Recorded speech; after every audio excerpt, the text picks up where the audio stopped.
Hey, thanks for joining me. We can't go too long without getting back into the All-Star Batman and Robin by Frank Miller and Jim Lee. What an absolute train wreck this thing is, but you can't look away. I've said on the last couple of issues where at a certain point I had kind of pieced it together like, okay, this is a bunch of insanity. Um, don't think for a second like this is some regular issue of Batman. It's just some crazy alternate version of Batman and all the DC characters. Just go along for the ride. And once you kind of accept that, it's all kind of fine. So, we know the story so far. Batman witnessed the murder of Dick Grayson's parents. So Batman kidnapped Dick Grayson, dragged him into the cave. It's basically torturing a child, essentially. And Batman's just a lunatic. He's just an unhinged freak. And as the story starts out here, Wonder Woman ain't having it. She's had enough. And boy, is this a Frank Miller Wonder Woman. Where has Wonder Woman shown up in Frank Miller's stories? It's been a minute since I read The Dark Knight Returns. Was she in there? Anyway, this version of her is... Wonder Woman has a kindly compassion for humans and all life and, the personification of love in a way, even though she is ready to go to war if necessary at the drop of a hat. Like, that's kind of my understanding of the character. I am by no means an expert on her, but I kind of think back to, I've read a lot of interviews, and there's a book from Adam Hughes where it's a big collection of Adam Hughes' cover run is what it's called, and he talks about in that book who Wonder Woman is to him, and he explains it kind of the way I just described it, like this beautiful, kind, compassionate woman who will become the most fierce warrior if necessary. That version of Wonder Woman does not exist here. Frank Miller's not interested in that. She is a man-hating, human-hating, violent, mean, angry bitch. And that's fine, but emphasis on the man-hating. And it's just kind of reads as silly. Like, there's no subtleness, it's just such a one-note kind of version of the character. All the text boxes are just her inner thoughts of, like, it's Metropolis, the city of dreams, men's dreams. It stinks of men, of doorways and abandoned obsolete phone booths used as urinals, of alcohol-soaked morning sweat and stale cigarette smoke and inky diesel fumes and sickening sweet aftershave. The wind off the water does little to scatter the stank. It leaves a bad taste, this world of men. Men. They can't do anything right. And of course, she's telling people to get out of the way. She's like, out of the way, sperm bank. And the guy, of course, is just like flabbergasted with her. Like, yes, ma'am, whatever you say, ma'am. And this other guy's over here, marry me. Like, okay. I say this all the time. Frank Miller's writing on this is a little weird. That's saying it, that's putting it lightly. But I do feel like Jim Lee was really putting forth his best efforts, and it shows very often.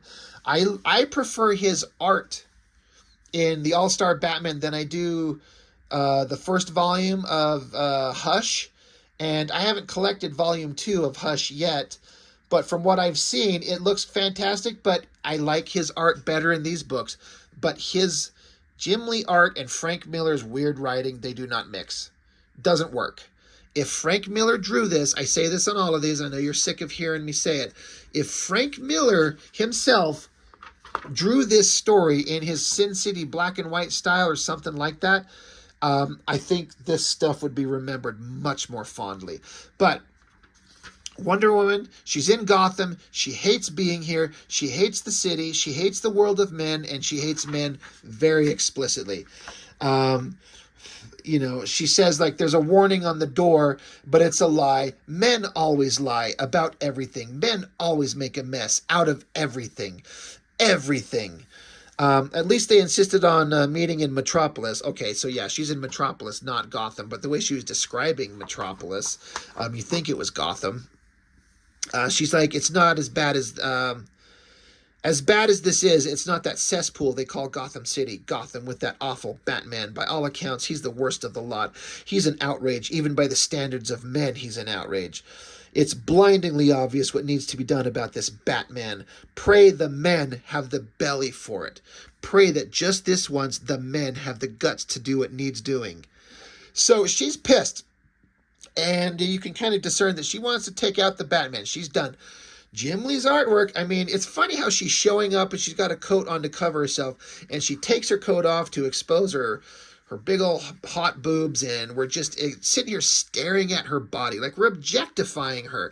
It's a weird kind of juxtaposition to have her talking about how she hates men, but we're going to sit here and look at how fucking sexy she is. I don't know what to think. I don't know what I'm supposed to feel. Am I supposed to feel bad? She hates us, and she doesn't want you looking at her. But we're going to draw it to make her look hot because it's Jim Lee drawing Wonder Woman, one of the most beautiful comic book female characters ever. I don't know what the proper approach is. But she goes walking into a room. She's in her big stiletto high heels. She walks into a room. Who is she here to meet? Oh my God, it's Superman, Green Lantern, and fucking Plastic Man? What? So they go back and forth, and Superman is here. He was introduced in the previous issue, and Batman basically acknowledged that he knows, he let Superman know, he blackmailed Superman into running across the ocean to get a doctor, to rush that doctor back across the ocean into the States, to Gotham City, to have him operate on Vicky Vale, who was near death. And Batman was able to do that because he sent a note to Superman saying, I know who you are. Like, I know that Clark Kent is Superman, and that pissed off Superman. Also, this version of Superman is the one that cannot fly. He can, like, leap buildings in a single bound, which apparently was the original incarnation of the character. He never could fly. I think it was the radio plays or the animated show. Somebody correct me, that gave Superman the option of flying. Anyway, this version of Superman apparently can't fly. But he gets here, and he's like, I've told you all the moment I've heard of this maniac, meaning Batman, he's going to be bad for us. He's making all superpowered beings look terrible. We need to shut him down because he's going to be all the excuse the regular humans want to get rid of all of us, and we can't have our legacy spoiled by this god-awful Batman monster. And Green Lantern's like, you know what? I know it looks bad what he did. He kidnapped a kid, but all we saw was a photo. Maybe he was just watching out for the kid. Like, yeah, Batman's rough, no respect for the law, but, you know, maybe we should talk to him. Maybe we could, you know, talk some sense into him. So I like that Green Lantern kind of thinks that Batman, I get the vibe that Green Lantern's like, he's kind of cool. I'm a little bit fascinated by him. Yeah, he's a little, you know, off his rocker, but maybe we shouldn't jump to conclusions. What do you think, Plastic Man? He's like, yeah, we should bring him onto the team. It'd make us look edgier. And then he says, I'm ready for my punishment, Princess P. Shower it on. So he makes Plastic Man into this weird creepo talking strangely to Wonder Woman. She says, shut up. You call yourselves men. I like the art. I like the background that Jim Lee put them in. They're in this, like, this is a weird place for the Justice League of America to be meeting up in, like, this dark, underground, factory, dirty setting. This is where these heroes meet? These guys could be anywhere. It's such a strange choice, but, you know, thank you, Frank Miller. Wonder Woman is like, she's pissed off. She's like, you call yourself Superman, kowtowing to these ants, dropping to your knees before these earthbound humans. Turn him over to the authorities. Talk some sense into him. Take a vote. You make me sick. And so Superman's saying, settle down, Diana. You're new to this world. You don't know the rules. So Superman's trying to keep the peace. He's acknowledging that in this continuity, in this storyline, Wonder Woman's new. And she can't use her violent Amazonian ways however she wants. And she doesn't care what Farm Boy Kent has to say. She's like, I know your damn rules, Farm Boy. You told me your rules. It's obey, obey, obey. Mince about and shuffle your feet and apologize for what you are. Obey everyone. Never show them your true power. Rescue cats stuck in trees, nabbing petty bank robbers, and blah, blah, blah. You're pathetic. So Superman's like, Diana, this isn't getting us anywhere. The situation is complex. Cooler heads than yours need to prevail here. So he's kind of putting her in her place. He's like, look, I get what you're saying, but you're pissed and you're angry and you got to calm down because the situation requires some finesse. She's like, you want cooler, Farm Boy? I'll give you cooler. I'll give you cold, cold and simple. We hunt down this Batman like a rabid dog. We kill him. We chop off his head and plant it on a stake and present it to your authorities as their first gift from the Justice League. We announce to all the world that we police our own, and none of you are man enough. I'll dispatch that psychopath myself. So, holy shit, this is not any version of Wonder Woman I've ever read before. Admittedly, I have not read much, but the basic concept of the character, she shouldn't be this horrifically violent. But this is an alternate universe, and this is Frank Miller's world, and because this is not the Wonder Woman we all should know, she can act like a weird psychotic monster. She's like, I'm going to rip Batman's head off and put it on a pike and send it to the cops. Superman's not having that. He slams into this wall here, smashing it. And the text is interesting because it says it starts with a bellow worthy of Zeus, then a wind that Boreas might envy. She's a fragile twig, a blade of grass tossed aside in the wake of an angry god. He doesn't even have to touch her. So as powerful as Wonder Woman is and as angry as she is, Superman just kind of slams into the wall and he says, damn your Amazonian arrogance. You don't know anything. This is my world. These are my people. These are my rules. And if you commit murder on my land, you'll pay for it with your own precious Amazon blood.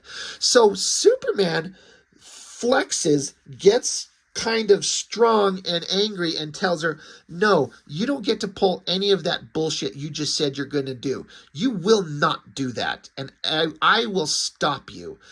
And it's demonstrating that as powerful as she is, she does not match Superman. Now, my understanding in the regular continuity, Wonder Woman can match Superman. I mean, Superman's stronger, but she's like right there, right? That's my kind of understanding of her power set. It's pretty close. But here, it's kind of implying as strong as she is, Superman's way stronger. And he's like, no, you will not kill. So she's like, fine, you son of a bitch. And she gets her coat, and she's putting it back on, and she spits off to the side. She says, you make me sick. And because this is a Frank Miller comic book, after that little confrontation, they have to fucking make out. I was like, oh, all right. Sure. I guess that makes sense. Do they know each other? Is this the first time they've made out? Or is this like something that they've done before? Or this is the first? What the fuck is going on? You know what? Doesn't matter. Who cares? And so she stomps off. She's like, fine, you boys give it your best shot. But after that, it's up to me. All your rules can go to hell if you don't take care of this soon. I hate you all. So she stomps off, and Superman's sitting there probably like with a raging super hard on. And he's like, she's really a very nice girl. I'm like, what a weird version of these characters. This is not any version of these characters that I like. I mean, it's fun in the context of this story, but in terms of the versions of these characters that we like love and respect, and they are moral examples of doing what's right, the heroic good guys, none of these people are that. Especially Batman. I love these drawings. Jim Lee's on fire. All of these pages, all of this stuff. The artwork is fantastic. I'd actually think it would be interesting to take and just re-script this from somebody else and get rid of all the Frank Miller insanity and re-script it into something else and see what you could come up with. That would be interesting. But yeah, Batman, he's cackling, he's screaming, he's grinning, and he says, I love being the goddamn Batman. We got this great double-page spread of Batman just running through the city. It literally says He should be exhausted. He hasn't slept in days. But he's like, I can't get tired no matter how hard I try. The city is pulsating with life and energy, and he's just so glad to be running around just looking for somebody to fucking punch. He just needs somebody to slug in the face. And he's going to hear something in the distance as he leaps into the sky. You know, that's pretty awesome. Colorist is doing a great job. You know, that's a good Batman shot for sure. He's excited. And then he hears a woman scream because, of course, that's how muggings happen in cities. It's in a back alleyway, and some muggers are trying to take on some woman. So Batman literally starts laughing, and he says he does that because it helps with the dramatic entrance. You know, what's the line from Batman Begins? Oh my God, dramatic flair. What is it? Whatever that line that Liam Neeson's character said. Ra's al Ghul, you know, using. Oh my God, it's driving me nuts and I can't think of it. But you know the line, being dramatic like this, or great intimidation weapons, you know, laughing and smoke bombs and hiding in the darkness and coming out of nowhere. It's theatrical. It works. Well, that's basically what's going on here. Batman jumps down onto the mugging. He disarms the bad guy. It's got some weird, ridiculous knife. Snaps a guy's arm, makes it a compound fracture. And Batman explains to the guy, that wound will never heal correctly, ever. You'll always remember the night that I snapped your fucking arm. Kicks this guy in the face. And he continues beating the shit out of him, just pounding him down. And the girl who's getting mugged, she's into it, which is fair. She's about to be assaulted, robbed, killed. Who knows what they were going to do. And Batman jumps down here and beats the shit out of these scumballs that were going to assault her. And she's smiling. She's like, this is great. So she walks over to him. The guy's got his snapped arm, and she just looks on and just kicks him right in the fucking nuts. Just stomps his nuts in. And she's like, I've got the Batman looking after me. So, okay, you know, this is a Frank Miller comic. Stomps him in his nuts. And so he literally tells her, good girl. Now, get a cab, go home. And if you need to, call your shrink, call a therapist if you want to talk about it. But whatever you do, don't call the cops. Cops are terrible. And don't call an ambulance. Don't call any help for these guys. I want them to suffer so that they'll understand that this is the consequence you pay for being criminal scum in Gotham. I want them to suffer. Do not call an ambulance for them. She's like, thank you. I love you. She literally says that. I love you. And Batman says, nobody loves anybody, my darling. We just survive. And then he jumps off into the night, cackling and grinning, and he's like, this is so great. It's going to rain and it's going to storm. He's just having the time of his life, just jumping through the city, happy to be snapping bones on bad guys. And then we come back to Alfred, the one character who sort of feels like he's at least close to who he's supposed to be. Through all this text, he's basically lamenting how Bruce Wayne becoming Batman he's becoming this unhinged, psychotic monster, and he's worried that his master has lost his mind. It literally says, I pray my master has not gone mad. He's just worried about the extremes to which Batman is going to, and how long can this last? You know, genuine, real-world human concern. He cares about Bruce Wayne, but he can see that he's going too far. And then we cut back to Dick Grayson, right? Yeah, he's in this comic too. He's, still stuck down in the Batcave where Batman dropped him off, and he finds this, weapons room of all these polished, ready-to-use handheld weapons, axes and stuff, and he looks at one, he's like, it's polished, ready to use, and boy, does he think that's cool. Because he says cool, as Dick Grayson's holding a giant axe. Like, what is this supposed to... Okay, whatever. Well, that's the end of that issue. All-Star Batman and Robin, issue 5. The insanity just keeps going, and it doesn't end. But it's kind of fun. And again, Jim Lee's artwork, man, he is on fire in this insane story. It's a shame that, this doesn't really work. I don't know how else to put it. But yeah, All-Star, Batman and Robin, Frank Miller, Jim Lee. It's crazy. That's it. That's all I got for now. Thanks for watching. See you next time.